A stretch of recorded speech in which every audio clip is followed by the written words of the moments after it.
Hi, and welcome back to my channel. Today, I am going to be talking about the differences between being a sole proprietor, a LLC, and a S corporation. So, if you are running a business and you're trying to figure out what these business structures are, stay tuned. First things first, starting with the status sole proprietor. So, a sole proprietor is an unincorporated business that one person owns. So, basically, if you woke up and you decided that you are going to start selling, freelancing, or providing some kind of service, then you automatically default as a sole proprietor. So, a sole proprietor is again an unincorporated business that one person owns. And you file your return on a Schedule C, which is an attachment to your personal 1040 tax return. So, if you are just starting out, this is going to be your default status according to the IRS, and you will file under your social security number unless you get an EIN number. You will also file under your name unless you register a name with your state, such as a fictitious name, a DBA, or something like that. Now, after you have decided that you are self employed, you're a sole proprietor, you will track your income and your expenses so that you can then file your return on a Schedule C. The pros of being a sole proprietor is that it is the simplest to set up. You just wake up, you decide that you're self employed, you're automatically a sole proprietor. The cons to this is that you are your business. So you are legally liable for any of the debts and losses that are associated with you being a sole proprietor. So if someone was to sue you or you'd be a part of some kind of litigation, then not only is your business, freelancing income, or this sole proprietorship income, not only is that up for grabs, but also your personal assets are up for grabs because there's no distinction between you and your business, meaning you are your business. So that is a sole proprietor. The next structure that I'm going to talk about is LLC, which is a limited liability company. So, this is what you set up with your state. Depending on what state you live in, the fee varies, but you are creating limited liability protection for your business. So, you are still, unless you are any other business structure with the IRS, you are still considered a sole proprietor. What that means is if you are a one person business and you are a sole proprietor, you decide to go to the Secretary of State website, get you an LLC, it doesn't change your tax status. Your limited liability, your LLC, is your legal status.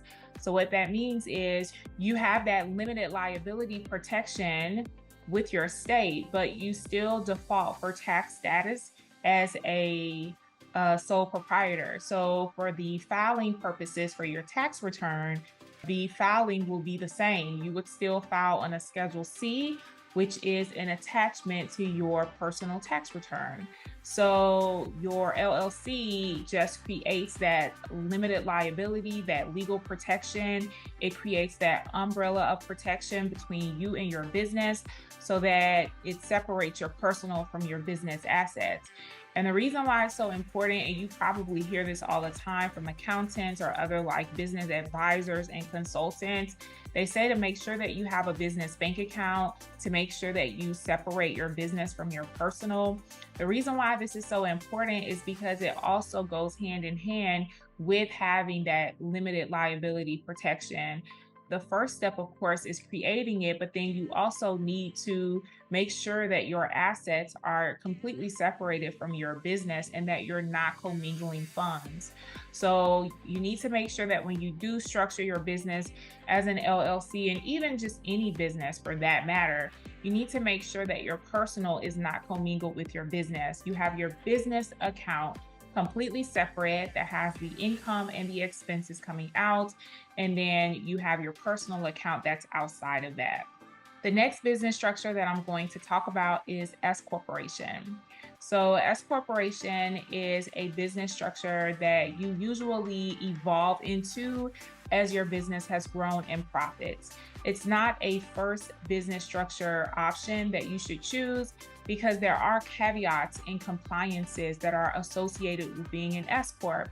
Some of them are now paying yourself a structured payroll, having to pay yourself on a W 2. Also, you now have an extra tax return. Instead of you just filing one 1040 a year, you now have the 1120S form that's due in March, and then you have your personal 1040 return that's still due. So that's an extra accounting cost that you'll have to think about. So there are compliance costs that are associated with being an S corp. So this is usually a business structure that you evolve into after your profits continue to increase. You should definitely, especially as your profit gets to 40 to 50,000 per year. And what I mean by that is after you take your income minus all of the expenses, once that bottom number starts to exceed 50,000 or more, it's really important that you reach out to an accountant to run your numbers to see exactly if it's beneficial to be in the tax structure that you're in now, or would it be beneficial for you to consider electing to become an S corporation. When you file as an S corporation, you will file on an 1120S form. This corporation is considered a pass-through entity. What that means is that you are not paying taxes on the federal level. You simply report your income and your expenses on the form 1120S. And then whatever the profits or the losses are from your business, they flow through to your personal return. So the reason why this is such a business structure that you evolve into is because of the tax breaks. So when you choose to become an S corporation, you bypass self-employment tax. So when you are taxed as a sole proprietor, not only do you pay income tax, but you also pay self-employment tax. When you are a S corporation, you bypass self-employment tax.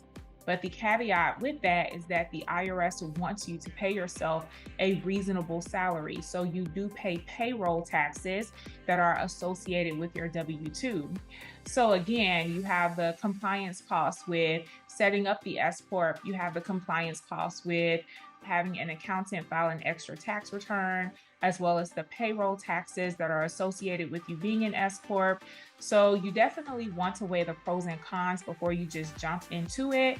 Make sure that you know all of the requirements and the compliances that are associated with being an S Corp before you make that decision. But these are the main differences between being a sole proprietor, which is the first structure that you usually go into as a one-person business owner. You can evolve into an LLC for the limited liability protection. And then as your business evolves, you can choose a business structure like an S corporation.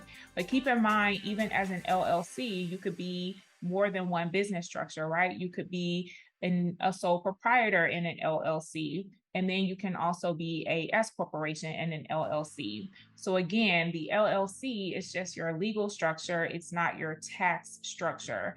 You would either default as a sole proprietor or a different business structure, such as a S corporation or even a C corporation. So I hope this was helpful in giving you some basic tips behind the differences between a sole proprietor, a LLC, and a S corporation. For more helpful tips, please subscribe to my channel and check out our website where we have done for you services and a resource vault and membership with a lot of great tools that can help you along your entrepreneurial journey.